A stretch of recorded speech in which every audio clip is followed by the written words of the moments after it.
Hello everyone, आज है बुधवार 23 नवंबर 2022 और इस वीडियो में बात करेंगे एनबीसीसी इंडिया लिमिटेड के शेयर के बारे में।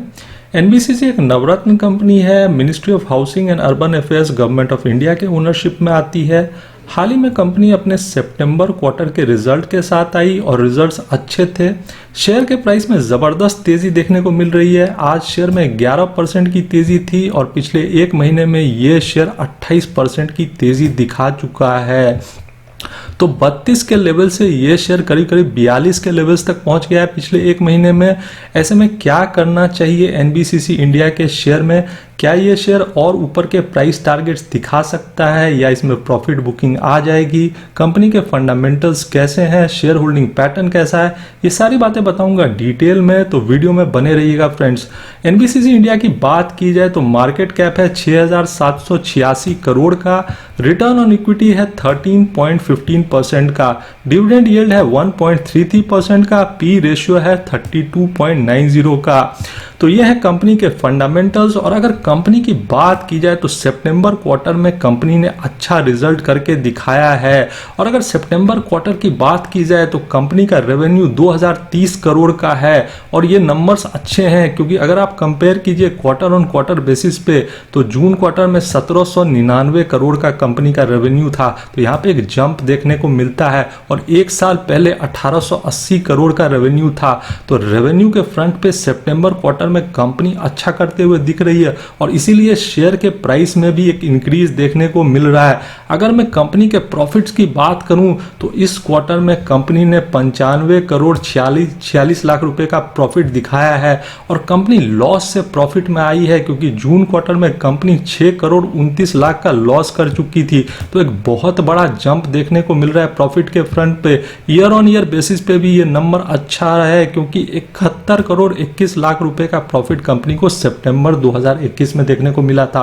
तो कंपनी के रिजल्ट्स इस क्वार्टर में अच्छे हैं और इसीलिए शेयर के प्राइस में एक जबरदस्त इंक्रीज देखने को मिल रहा है। पिछले एक महीने में ये शेयर 28% की तेजी दिखा रहा है। अगर मैं बात करूं ट्रेडिंग वॉल्यूम की तो आज एनएसई पे 6 करोड़ 92 लाख 65 हजार शेयर्स का ट्रेड हुआ है। तो बहुत बड़ा ट्रेडिंग वॉल्यूम रहा है आज के दिन इस शेयर में। तो लोग इस शेयर में काफी इंटरेस्ट ले रहे हैं और साथ ही डिलीवरी वॉल्यूम में भी इंक्रीज देखने को मिला है। ये फिगर देखिए फ्रेंड्स, एक महीने के डिलीवरी वॉल्यूम में करीब करीब 110% का इंक्रीज देखने को मिला है।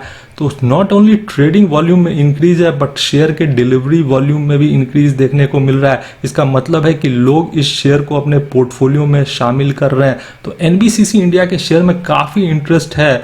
6 करोड़ 92 लाख शेयर्स का ट्रेड हुआ है सिर्फ एनएसई पे आज के दिन पे। और अगर मैं शेयर होल्डिंग पैटर्न की बात करता हूं तो प्रमोटर्स की हिस्सेदारी 61.75% की है, एफआईज की हिस्सेदारी 3.30% की है, म्यूचुअल फंड्स की 3.37% की और नॉन इंस्टीट्यूशनल इन्वेस्टर्स की 24.47% की। म्यूचुअल फंड्स की 6 स्कीम्स ने इसमें अपना पैसा लगाया है, 96 एफआईज ने इसमें अपना पैसा लगाया है। चूंकि ये सरकारी कंपनी है, promoter with the highest holding president of India है और highest public share holder LIC है, जिसकी हिस्सेदारी है 6.55% की और इंडिविजुअल इन्वेस्टर्स की होल्डिंग 21.67% की है। तो शेयर के प्राइस में जबरदस्त तेजी है और जैसा कि मैंने बताया कि ट्रेडिंग वॉल्यूम और डिलीवरी वॉल्यूम दोनों काफी हाई हैं। अगर कंपनी के कामकाज की बात की जाए तो कंपनी 3 मेन सेगमेंट्स में ऑपरेट करती है। पहला है प्रोजेक्ट मैनेजमेंट कंसल्टेंसी यानी पीएमसी, दूसरा है इंजीनियरिंग प्रोक्योरमेंट एंड कंस्ट्रक्शन यानी ईपीसी और तीसरा है रियल स्टेट डेवलपमेंट। और अगर मैं बात करूं तो कंपनी को सबसे ज्यादा रेवेन्यू प्रोजेक्ट मैनेजमेंट कंसल्टेंसी से आता है। 93% of the total revenue company को प्रोजेक्ट मैनेजमेंट कंसल्टेंसी से आता है, 4% ईपीसी कॉन्ट्रैक्टिंग से और 3% रियल स्टेट डेवलपमेंट से। तो सबसे मेजर काम कंपनी का प्रोजेक्ट मैनेजमेंट कंसल्टेंसी का है। और अगर मैं प्रोजेक्ट मैनेजमेंट कंसल्टेंसी की बात करूं तो इसमें कंपनी करती है implementation of engineering projects, conceptualisation से लेकर कमीशनिंग तक।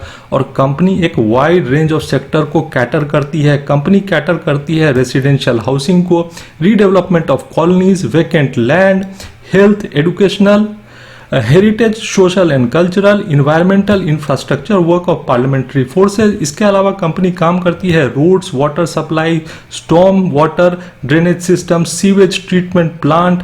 तो इन सारे कामों में कंपनी इन्वॉल्व है और एक वाइड रेंज ऑफ सेक्टर्स को कैटर करती है।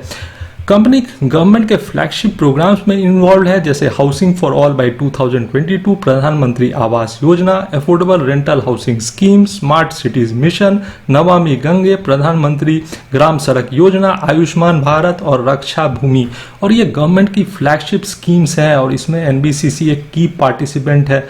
आप लोगों ने इनका नाम जरूर सुना होगा, चाहे प्रधानमंत्री आवास योजना की बात की जाए या स्मार्ट सिटीज मिशन की बात की जाए या नमामि गंगे की बात की जाए। ये गवर्नमेंट के फ्लैगशिप प्रोग्राम्स हैं और इनका नाम हर जगह आता है और एनबीसीसी इसमें एक की पार्टिसिपेंट है। तो प्रोजेक्ट मैनेजमेंट कंसल्टेंसी कंपनी का मेजर काम है, जिससे कंपनी को सबसे ज़्यादा रेवेन्यू होता है। दूसरा काम है इंजीनियरिंग, प्रोक्योरमेंट एंड कंस्ट्रक्शन का। इसमें कंपनी एग्जीक्यूट करती है सिविल और structural work, power sector, chimneys और कूलिंग टावर के लिए। तो दूसरा काम इंजीनियरिंग, प्रोक्योरमेंट एंड कंस्ट्रक्शन का है और तीसरा काम है रियल एस्टेट डेवलपमेंट का। और कंपनी 1989 से रियल एस्टेट डेवलपमेंट के काम में आ गई थी और ये पहली सेंट्रल पब्लिक सेक्टर इंटरप्राइज है जो रियल एस्टेट डेवलपमेंट के काम में आ गई थी। 150 एकड़ का कंपनी का लैंड बैंक है और कंपनी ने सक्सेसफुली डिलीवर किया है बहुत सारे कमर्शियल और रेसिडेंशियल प्रोजेक्ट्स, और बहुत सारे अभी कंस्ट्रक्शन में है जो कि बहुत जल्दी ही कंप्लीट हो जाएंगे। तो एनबीसीसी एक दिग्गज कंपनी है, एक नवरत्न कंपनी है। 3 मेन सेगमेंट्स में ऑपरेट करती है, project management consultancy, engineering, procurement and construction, real estate development.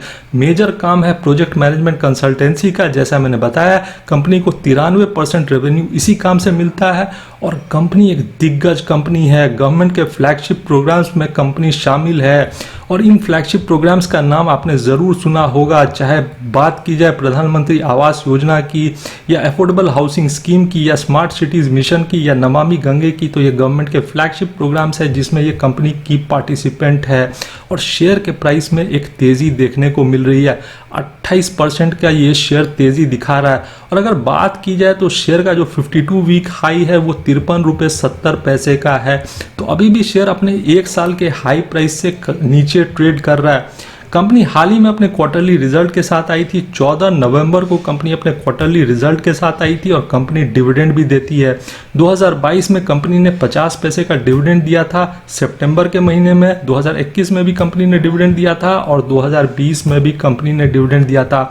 तो एक दिग्गज कंपनी है जो कि 3 मेन सेगमेंट्स में ऑपरेट करती है। शेयर के प्राइस में एक इंक्रीज देखने को मिल रहा है और कंपनी ने सितंबर क्वार्टर में अच्छा रिजल्ट करके दिखाया है। मुझे लगता है आने वाले टाइम में एनबीसीसी के शेयर प्राइस में और इंक्रीज देखने को मिलेगा। जिस तरह से पिछले 1 महीने में इस शेयर के प्राइस में एक तेज़ी देखने को मिली है, 28% की तेज़ी, मुझे लगता है ये तेज़ी कंटिन्यू करेगी। शॉर्ट टर्म में ये शेयर 45 रुपीज़ के प्राइस टारगेट के तरफ जा सकता है और अगर ये 45 के ऊपर गया तो ये शेयर 52 रुपये तक भी जा सकता है, ऐसा मेरा अनुमान है इस शेयर के बारे में। 1960 की कंपनी है, काफ़ी पुरानी कंपनी है और एक नवरत्न कंपनी है। मिनिस्ट्री ऑफ हाउसिंग और अर्बन अफेयर्स के अंदर में आती है और सितंबर क्वार्टर में कंपनी लॉस से प्रॉफिट में आई है। जैसा मैंने बताया 6 करोड़ 29 लाख रुपए का लॉस था जून क्वार्टर में और यहाँ से ये कंपनी 95 करोड़ 46 लाख रुपए के प्रॉफिट पे आई है। तो कंपनी ने अच्छा रिजल्ट करके दिखाया है सितंबर क्वार्टर में। तो और कंपनी का रेवेन्यू भी इस क्वार्टर में अच्छा था। कंपनी रेवेन्यू के फ्रंट पे भी 2030 करोड़ का रेवेन्यू है कंपनी का सितंबर क्वार्टर में, जो कि 1799 करोड़ के मुकाबले जो कि जून क्वार्टर में हुआ था। कंपनी ने एक जंप दिखाया है और ईयर ऑन ईयर बेसिस पे भी ये एक जंप है। तो अच्छे नंबर्स के साथ आई है कंपनी सितंबर क्वार्टर में और ये शेयर प्राइस में दिखता है। शेयर के प्राइस में एक ज़बरदस्त इंक्रीज देखने को मिल रहा है। आप इस ग्राफ को देखिए, ये लगातार ग्राफ ऊपर ही जा रहा है। तो मुझे लगता है एक अच्छा ब्रेक थ्रू मिला है एनबीसीसी इंडिया के शेयर में और ये शेयर और ऊपर के प्राइस टारगेट्स दिखा सकता है। वैसे भी डोमेस्टिक कंपनीज पे सरकार डोमेस्टिक कंपनीज को प्रेफरेंस दे रही है और एनबीसीसी इंडिया एक बहुत मेजर सेगमेंट में ऑपरेट करती है। ये सिर्फ एक काम में नहीं है, ये रियल एस्टेट डेवलपमेंट में है, इंजीनियरिंग, प्रोक्योरमेंट एंड कंस्ट्रक्शन में, ये प्रोजेक्ट मैनेजमेंट कंसल्टेंसी में है और ये सरकार के फ्लैगशिप स्कीम्स में शामिल है। चाहे नमामि गंगे की बात की जाए या प्रधानमंत्री ग्राम सड़क योजना की बात की जाए या आयुष्मान भारत की बात की जाए या रक्षा भूमि की बात की जाए, तो गवर्नमेंट के जितने फ्लैगशिप प्रोग्राम्स हैं उसमें भी ये कंपनी शामिल है और एक वाइड रेंज ऑफ सेक्टर को ये कंपनी कैटर करती है। रेसिडेंशियल हाउसिंग को, हेल्थ को, एजुकेशनल इंस्टीट्यूशनल को, हेरिटेज को, तो एक तगड़ी कंपनी है और सस्ते वैल्यूएशंस पे मिल रही है। मुझे लगता है कि ये एक पेनी स्टॉक है जिसको टारगेट करना चाहिए, क्योंकि शेयर में ऑलरेडी तेजी तो आई है पर ये शेयर और तेजी दिखा सकता है। 32 रुपए से 42 रुपए का लेवल्स इस शेयर ने तय किया पिछले एक महीने में, पर अभी भी इस शेयर में एक तेजी बाकी है। किसी भी गिरावट में मेरे हिसाब से इस शेयर को एक्यूमुलेट करना चाहिए। ये शेयर 45 टू 50 रुपीज के तरफ जा सकता है। तो ये है मेरा एनबीसीसी के बारे में असेसमेंट फ्रेंड्स। एक अच्छी कंपनी है, पीएसयू स्टॉक है, सस्ते रेट्स पे अवेलेबल है और कंपनी अच्छा काम काज करती है। मुझे लगता है इस शेयर को टारगेट किया जा सकता है। ये शेयर खरीदने का एडवाइस बिल्कुल नहीं है। शेयर खरीदने से पहले आप अपना रिसर्च जरूर कर लीजिए। ये वीडियो सिर्फ एजुकेशनल पर्पस के लिए है। अगर आपको वीडियो पसंद आया हो तो लाइक कर देना, चैनल को सब्सक्राइब कर देना। Thanks for watching.